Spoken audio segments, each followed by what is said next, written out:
And here's today's Mr. Muscles, ladies, a younger but less lame member of the Duckworth family. He will be doing all the donkey work, and Frank will be popping in about 2 to do the clever stuff. Ooh, what would we do without Frank, eh? Yes, by the way, love, he's told me he doesn't really like blue eyeshadow.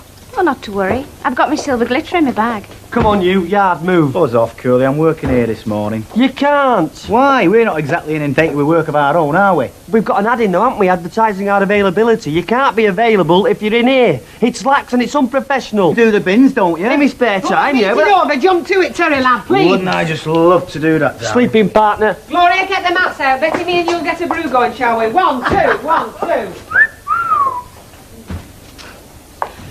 Just like your dad, aren't you? Except I'm 20 years younger, stronger and more vigorous. Yeah, but up top you're solid bone. I'm solid all over me, solid as a rock. Sounds about a vibrant, purely physical affair to help me get over a broken heart. Sorry, I don't do charity jobs. Besides, I prefer intelligent men. Fancy that Frank, don't you? Gonna glam up for him. Well, you've been taken in there, darling. He's a stump, thick as a plank. You only think he's intelligent because he's a southerner. That is a popular misconception, that is. Anyway, I got my own business, me. Frank is just a boozer's labourer. And where are you at the moment? The time of motion, man. Well, I got the motion, darling, if you've got the time. Hey. All right, all right. I'll hump crates for this morning.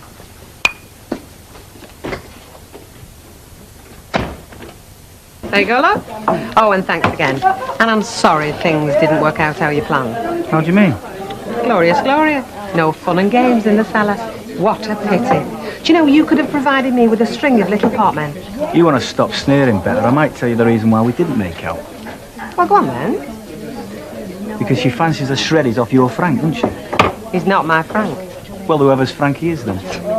Just be a way of telling you where to get off, Terry Lamb. Happens so, but a thought's as good as a deed to some people, isn't it? And a nod's as good as a wink to a blind donkey, innit? Hey, Teddy. Reg Dawson is on his way round. Wants to see you. Probably because of your brilliant display of applied moronics yesterday. Probably thinks he's going to rip us off. But this time, I'm ready for him. Come on. Right, yo. See you, gorgeous. See you, stupid. Well then. So what's this brilliant master plan of yours? Look, when he gets here, just act dumb, right?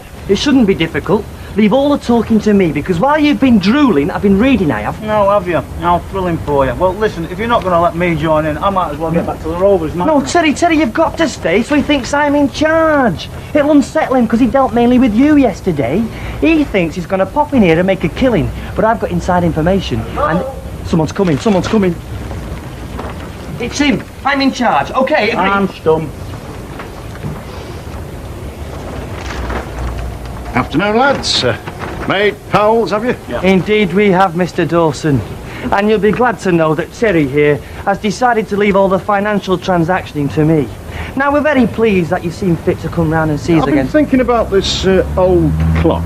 Ah, yes, the old clock. Well, you wouldn't know it, but this is a mid-19th century provincial long-case clock. Much the worse for wear, of course, but I think I could restore it quite nicely. So I'm prepared to give you £40 for it. 40 quid? Shut up, Terry. I'm very sorry, Mr. Dawson, but you've misread your Miller, Mr. Dawson. Miller?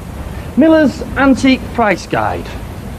The professional handbook for 1982, to be precise.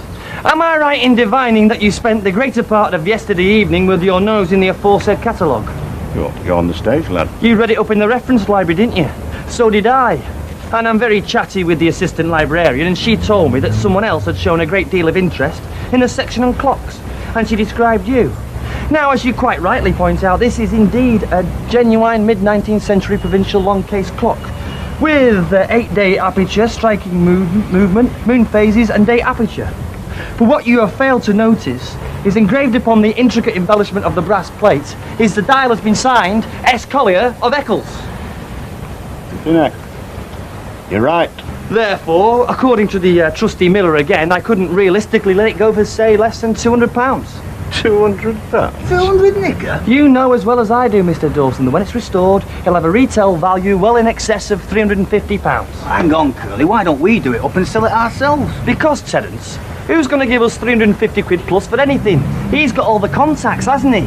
So, Mr. Dawson, you lucky, lucky man, for £200 it's yours. What do you say? Well, I'm impressed. Well, I'd be depressed if I were you. No, I admit I was going for a quick rip-off, but I'm always more interested in an ongoing business relationship. Right, lad. Right, lad.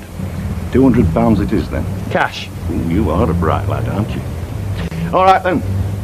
I'll be back this afternoon. In the van.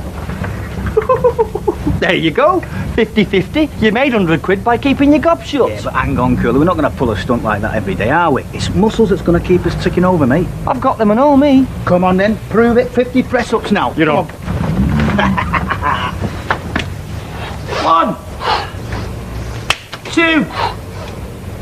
That bloke's give you 200 quid for anything in that yard. He wants his head examining. I'd keep him on track. Oh, we will, don't you worry. Give over, Curly. We want to bypass him and go to the antique shops direct. Cut out the middleman. I wondered why you've been so quiet. You've been thinking, haven't you? Patronising prantic. Well, come on, then how are we going to swing it? We get in the van, don't we, first thing in the morning. We go round the antique shops and we find our gear. And we introduce ourselves and tell them how much Dawson paid us. Damn sight less, right? Then we suggest that they pay us a weekly visit. Get this man a pint. You get him a pint, Moneybags. And while you're at it, get me one. I will. What a team, eh, Teddy? What a team. What a team. Time to get lads. Yes, please, love.